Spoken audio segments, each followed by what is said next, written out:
Hello students, acolytes and apprentices of the Force. I welcome you back to another Star Wars Holocron.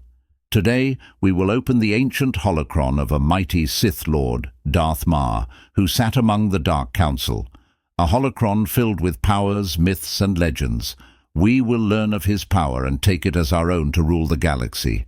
In the shadows of a resurgent Sith Empire, the individual who would become Darth Marr was enveloped in mystery from his earliest days.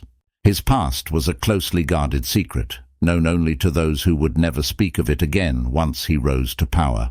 Trained as a formidable Sith warrior, Marr was an imposing figure, not just in his physical prowess, but in the depth of his strategic mind.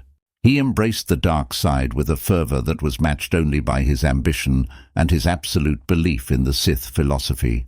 Darth Marr's early life was marked by a significant event that would define his path: the recovery of the ancient Sith Lord Tulak Horde's lightsaber. This artifact was not just a weapon, but a symbol of power and heritage, a torch passing from one legendary Sith to another. His ascension to the Sith Empire's ruling Dark Council was a testament to his skill and cunning, and as he took control over the sphere of defense of the Empire, his reputation only grew. The early days of the Great Galactic War saw Marr solidifying his position as a master of warfare and a staunch defender of the Empire. His armor, as much a part of him as his flesh, was designed to strike terror into the hearts of his enemies, resembling a monstrous Sith-spawn creature. It wasn't just a protective shell, but an extension of his very will, imbued with the dark energies he wielded so proficiently. One of Darth Marr's defining moments came with the arrest of Sith Lord Califo for heresy. This event wasn't just about quelling dissent. It was a statement of Marr's unyielding stance on order and loyalty. As he led celebrations in the streets of Car City, his figure, shrouded in his fearsome armor, became a symbol of invincible might. Yet, even as he relished in the Empire's victories, his mind was always on the future, on the next threat, on the next strategy. Darth Marr wasn't just a warrior, he was a visionary. His understanding of the Force, of the delicate balance between fear and respect, anger and control, made him a formidable member of the Dark Council. He recognized potential and power, often personally taking promising Force sensitives to the Sith Academy on Korriban. His influence was not just in the battles he won, but in the future he was shaping for the Empire. Marr's presence on the battlefield was like a dark omen. He was the unyielding storm, the immovable object that crushed Republic offensive after offensive.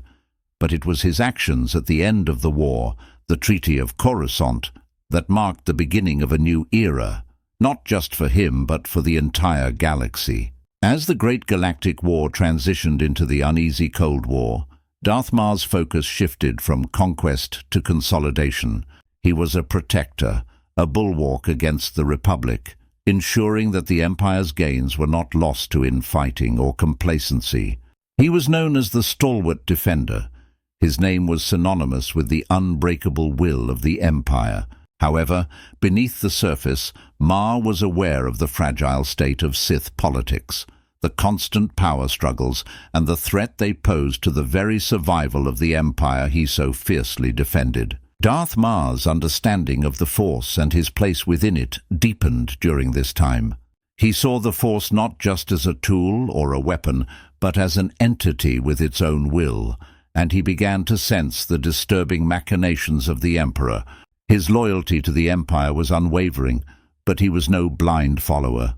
Marr knew that the true strength of the Sith lay in their ability to adapt and evolve, and he sought to steer the Council away from outdated dogmas and towards a more pragmatic, survival-focused ideology. The re-emergence of the Emperor, who sought to extinguish all life to achieve his own twisted version of immortality, was a turning point for Marr.